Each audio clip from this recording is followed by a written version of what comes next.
Here are 7 tips to enjoy your bikepacking trip. 1. Ride slower than you think you need to from the start.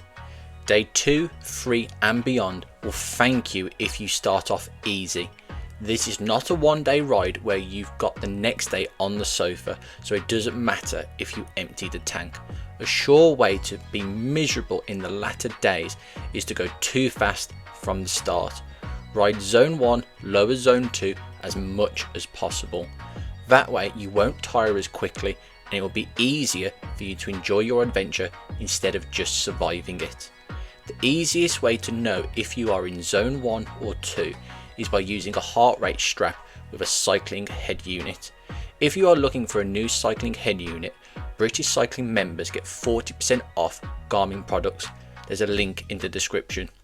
Or if you want to go old school, if you can comfortably hold a conversation with full sentences, you are pedaling in zone 1 and 2.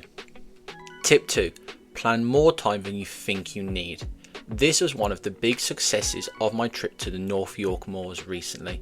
Starting early and not chasing crazy big mileage meant that I was never chasing time. So when I came across a heritage railway station, I was able to stop for 30 minutes and enjoy it. Also, I stopped and spoke to locals and other cyclists without rushing the conversation, and I learned about the local area, or even stopping at the top of a climb and enjoying the stunning scenery it had to offer.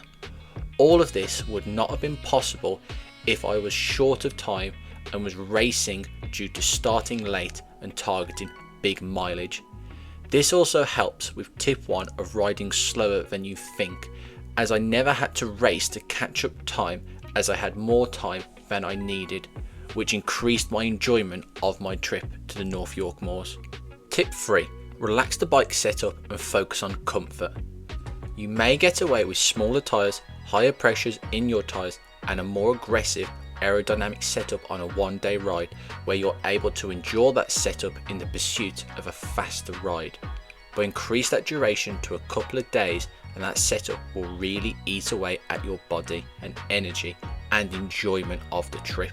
Especially if you are travelling slower, the aerodynamic gains will be much lower than normal. Larger tyres will increase your comfort with lower pressures and will absorb more of the road buzz through your hands and arms on the handlebars. Having a more relaxed setup on the bike will take the pressure off your body, so you will remain as comfortable as possible in the later stages of your trip. That could be raising the handlebars by a spacer or 2.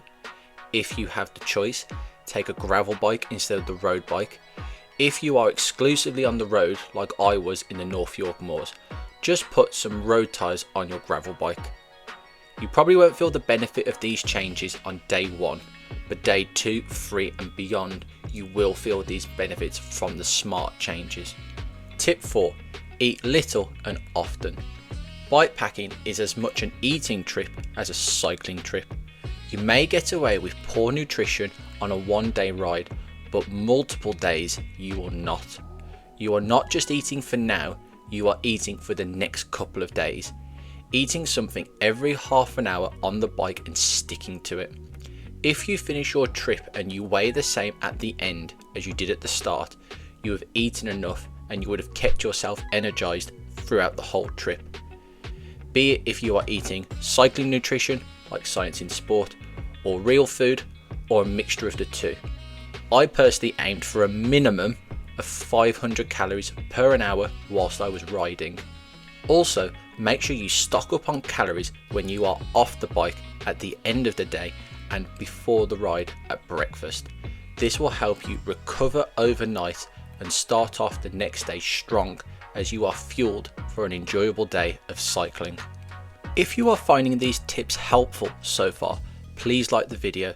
This really helps a small channel like mine grow and lets me know that you want to see more videos like this one. Tip 5. The YHAs are a great cheap accommodation.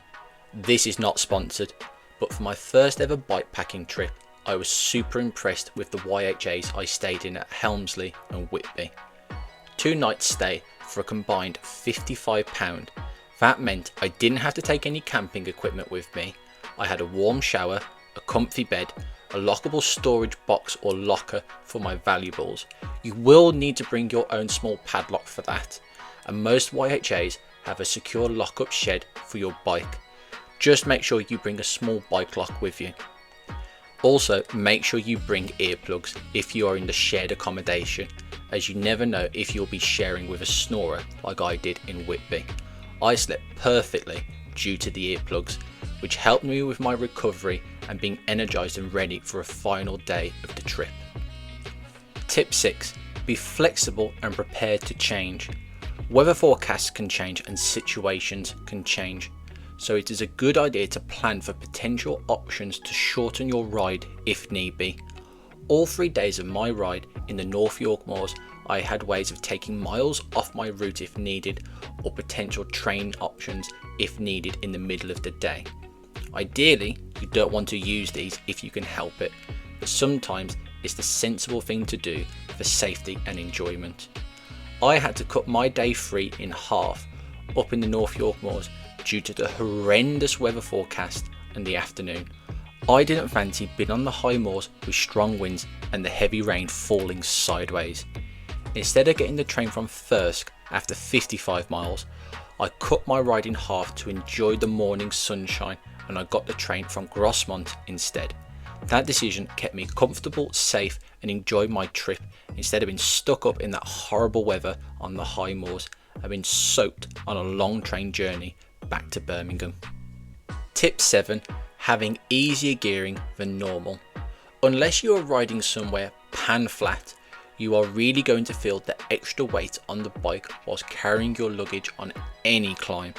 And as you'll want to ride easier than normal due to riding multiple days, like we said in tip 1, having some easier gearing to compensate for the extra weight is a great way of ensuring you don't go too deep into the energy reserves on any climb. You could achieve this by fitting a larger cassette or use a gravel bike gearing setup. You'll be glad of the extra gearing, especially if your trip is as up and down as mine was. If you follow these 7 tips, you'll have a great first bike packing trip just like I did in the North York Moors, and you can watch my vlogs from that trip in the playlist on the right hand side. Also, comment below where your next bike packing trip is going to be. I'm personally thinking of the Brecon Beacons in South Wales. And share any tips or questions you have for bike packing in the comments as well. Like the video and subscribe if you found these tips useful. Thanks for watching, and I'll see you next time, up another climb on 2 wheels.